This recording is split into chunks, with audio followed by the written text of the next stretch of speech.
Ooh, welcome into the Fantasy Football Forge. My name is Steve, and I hope you all had a very Merry Christmas. It is now Tuesday morning, so post-Christmas. I usually film this Monday during the day at some point, get this out early, so it's going to be out a little bit later than normal.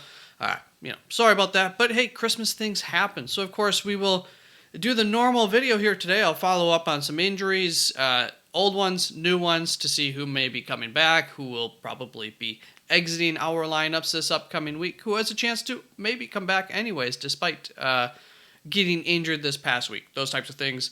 And before we get into it, I will just do a really quick recap of my upcoming schedule in the short term, and we'll go through each of the positions: quarterback, wide receiver, running back, tight end. Not a whole lot of options, but there are a few options that could determine championships available to you. So there's timestamps below if you just want to check those out. Just real quick, upcoming schedule. There is a game Thursday night this week yet again. There is a game Saturday night, just the one game. So schedule this week, I'll be live normally on Thursday, 2 hours prior to kickoff. Same with Saturday, 2 hours prior to kickoff, instead of doing an updated rankings video.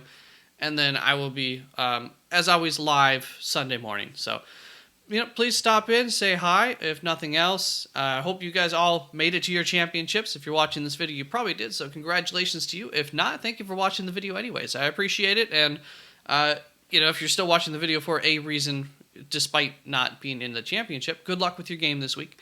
And let's just get right into the injury follow-up. Oh, no.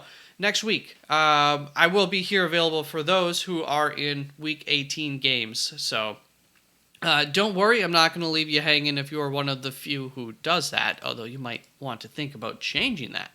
All right, so Christian Kirk could end up coming back for Week 18. I believe Mark Andrews could too. So if you have a Week 18 game, those two, if you have an IR spot for them, aren't too terrible to have there. I don't know how much you're going to want to trust them coming back, whatever. Not too likely that they'll be back in Week 18. Jaden Reed, Kareem Hunt, both 0 to 4 weeks, so not highly likely that they'll be playing this week, but also very much possible. Pretty much everybody on this list could return this week. Of course, I have to have some varying degrees of health statuses to keep up here. So Hunter Henry, 0 to 2 weeks on his injury. Josh Jacobs, 0 to 1 weeks on his injury. Same with Kenny Pickett. So both of them getting closer and closer to returning. Josh Jacobs sure looks likely that he'll be returning this upcoming weekend. Then Marquise Brown with a HEEK, also known as a heel, could return. Jamar Chase with that AC joint sprain that he suffered is considered day-to-day yet, and he is within that time frame. That day-to-day starts to make sense now. Hamstring injury for Zay Jones, day-to-day. Michael Pittman, concussion, could return. I don't know how likely it is. He did end up having new concussion symptoms after getting out of concussion protocol. So I don't know if his return might be more likely or less likely due to those circumstances around him. So I don't know. We'll see for him. Then Ramondre Stevenson is coming at the back end of his original 1 to 3 week schedule for time to miss football. So he could very well be coming back this week for the championship. Christian Watson is in that same time frame. Brian Robinson, C.J. Stroud still suffering from his concussion injuries. They're going to take that seriously and cautiously with their young future star quarterback. So we'll see on that. Once again, I think they'll be cautious with that. Michael Thomas, it looks like he's probably going to be able to return this week. Don't know how much you'll want to trust that, but they are in a good matchup. Then Luke Musgrave, so he should probably be on the waiver wire list. I don't have him on my waiver wire list, but he might be number 2 on that list, actually. So heads up if you paid attention to this portion. There you go. You get a treat for that. Luke Musgrave, lacerated kidney, could be returning. Will Levis, semi-likely to return. Josh Jacobs made it on the list twice. Okay, so that's fun. Which one's true? I think this one's true. The quad, likely to return this upcoming week. Then Zach Wilson, concussion, could return. I do know most recent reporting on Zach Wilson and his concussion is that he still has concussion symptoms, and I do believe, I'm still waking up, This is the Thursday night game, as you can see. So, yeah, less likely for Zach Wilson to return, considering still as of Monday in concussion protocol. So we'll see. We'll see there. Jerick McKinnon, don't know what his injury was. Doesn't really matter. He was placed on IR, so he's not viable for fantasy football moving forward. TJ Hawkinson with his knee injury. It is not looking good. The team is hoping for some sort of Christmas miracle with the MRI results. They probably had those in, but I did not see them reported yesterday yet. Dontavian Wicks, chest injury, could be nothing, could be 6 weeks missed. Miles Sanders, same type of thing with those toe injuries. Just depends the severity of it, exactly what's wrong. 0 to 5 weeks. Brock Purdy suffered his second stinger in 2 consecutive weeks, so I do assume that makes this more of a concern. But seemingly, if the 49ers had still been in it, Brock Purdy could have come back into the game. So I'm not too concerned about it, but we'll just keep an eye on that, make sure he's all right. Cole Kmet, knee injury, 0 to 3 weeks. Jordan Addison, ankle injury, that's a 1 to 3 week thing. Same with Jalen Waddle and his 1 to 3 weeks. Doesn't really matter low ankle, high ankle. From what I've seen, it's 1 to 3 weeks is the window. But when we hear that high ankle, we're usually thinking that it's probably not going to be coming back in 1 week, that's for sure. Then sprained shoulder, Trevor Lawrence, 1 to 4 weeks on that one. So not looking too likely that we're going to have Trevor Lawrence in the championship.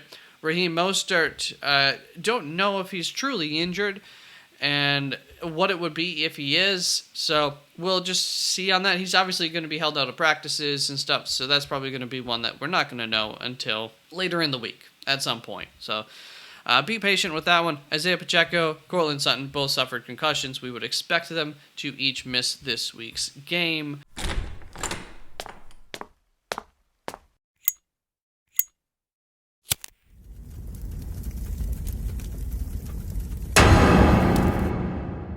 Cortland Sutton owners are probably relieved that they're not going to have to start him, though. So that helps. Then for quarterbacks, waiver wires here. Derek Carr is your coup de grace, whatever, the creme of the crop. The cream always rises to the top. Derek Carr, facing Tampa Bay. Very, very good matchup for him. The best option there for waiver wire quarterbacks. Gardner Minshew, maybe not too bad of an option going up against Las Vegas. Not as super excited about that. Nick Mullins, I would be more excited about him going up against Green Bay, but as we saw, TJ Hawkinson and Jordan Addison expected to not be playing, so that's going to hurt. Green Bay has been really, really a Swiss cheese of a defense as of late, and so that would have been something we might have gotten minorly excited about, but I don't know about that anymore. And Joe Flacco, we want to get excited about, but he is going up against the New York Jets. Very, very tough matchup, if not the hardest matchup in the league. So, play Joe Flacco at your own risk. Some of you might need to, and I do not think that you can't play him because of this matchup. But, yeah, it's risky, obviously. Moving on to the running backs. Once again, cream of the crop here. CEH going up against Cincinnati. Jerick McKinnon, IR. Most likely, Isaiah Pacheco, not going to be available. Going to be CH's backfield in what's been a pretty decent matchup as of late, for sure.